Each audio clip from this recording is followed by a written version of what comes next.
Hey guys, welcome back to the channel. In today's video, I'm going to show you how to find all of the safe spots in Escape Tsunami for Brainrots on Roblox. So let's start with the easiest and completely free method. One of the main safe spots in the game is underground gaps.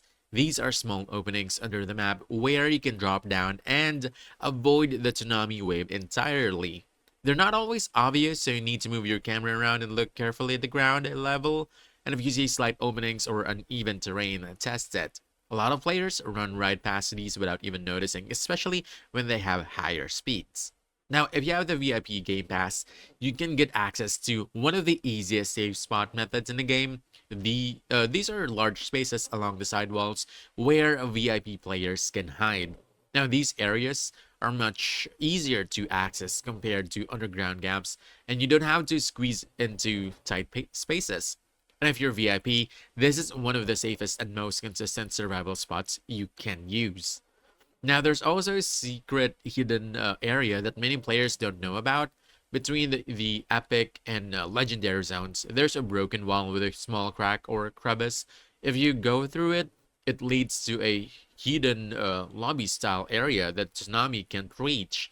The catch is you usually need high speed to access it in time, so upgrading your speed is extremely important if you want to use this spot consistently. And speaking of speed, upgrading it should always be a priority. Some waves move very fast, and if you don't have enough speed, you won't reach any safe spot in time.